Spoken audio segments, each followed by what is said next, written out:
So habang mga single pa, ang mga young professionals ay dapat na matuto na maging mahusay sa trabaho at sa negosyo.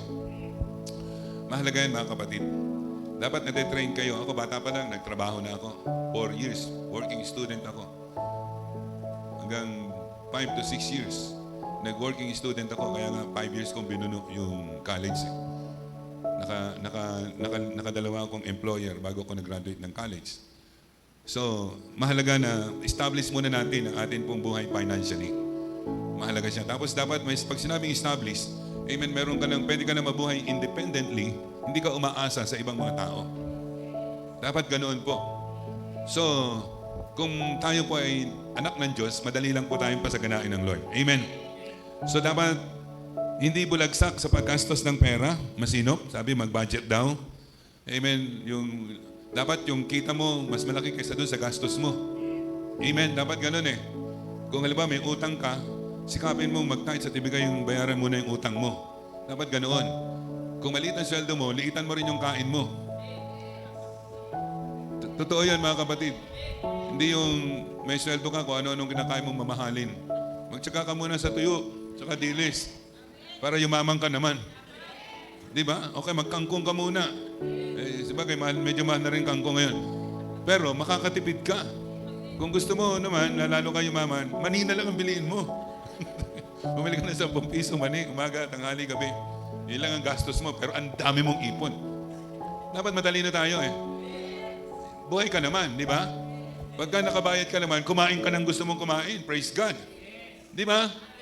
Merong panahon talaga ng pag ng sinturon, pagsisikip. Merong panahon naman na pwede kang kumain ng gusto mo. Basta wala ka ng utang.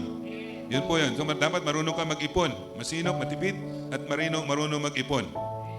Bilang paghahanda sa pag-asawa, pag-usahin mo ang trabaho mo o kaya ang negosyo mo. Amen. Sa opisina, dapat ikaw ang pinakamagaling.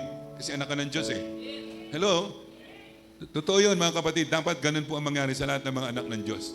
Sa BPI mga kapatid, palagi, taon-taon ang aking grade outstanding. Kasi taon-taon,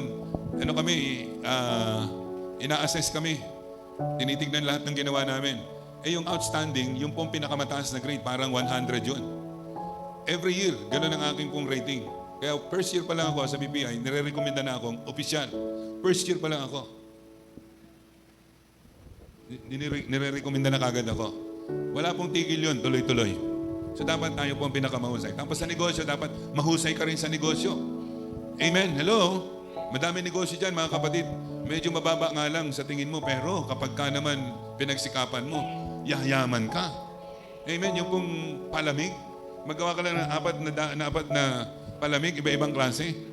Huwag mo lang mahalan. Sabi po ng mayayamang kilala ko, tubong lugaw. Alam niyo ibig sabihin ng tubong lugaw? Kaunti lang ang puhunan mo, pero ang laki ng kita. Hello?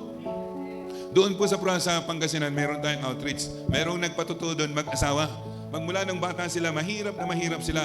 Ang kanilang pinagkakakitaan, basura, kalakal. Kilala nung isa sa ating mga kapatiran doon na mayaman. Nung pumunta doon sa church natin, may kotse, may mga kotse, mayaman na. Sabi, anong sikreto ninyo? Noon nakita ko kayo, ang kalakal nyo, basura. Talaga, hindi sila nahiya, nagpatuto kami po, mga basurero kami. Pero ngayon, may mga kotse mayaman. Ngayon lang, nung galing kami doon ni Sister Cora, siguro 2 weeks ago, nagpatotoo, hindi nahihiya. Bakit ka mahihiya? Hindi ka naman nagnanakaw. Tama yung sabi ni Arnie, alam nyo, kapag ka meron kayo ng junk shop, tiisin nyo lang yung amoy, yayaman kayo.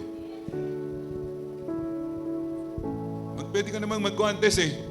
Di ba? Hawakan mo lahat ng marumi, lahat ng mabaho, hawakan mo.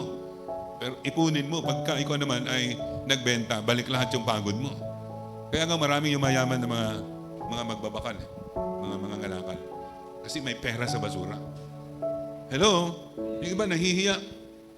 Ako ho, kung wala akong pinag-aralan, magiging callboy ako. Alam niyo yung callboy? Kiyapo. Hindi ako mahihiya. Ba't ako mahihiya kung wala akong makain? Di ba? Alam niyo mga kapatid, ugali lang eh. Kapag ka po maganda ugali natin, hindi ka maghihirap. Tandaan mo yan. Sa wala kang ginagawang masama. Di ba? Papasaganain ka ng Diyos. Sa una, ganun lang. Pero hindi ka magtatagal doon. Itataas ka ng Panginoon. Amen. Bibigyan ka ng mga breakthroughs doon. Amen. Bibigyan ka ng Lord ng mga pagkakataon na ikaw ay sumagana. Kasi naplano ng Lord sa atin eh. Kaya tandaan niyo yan mga kapatid.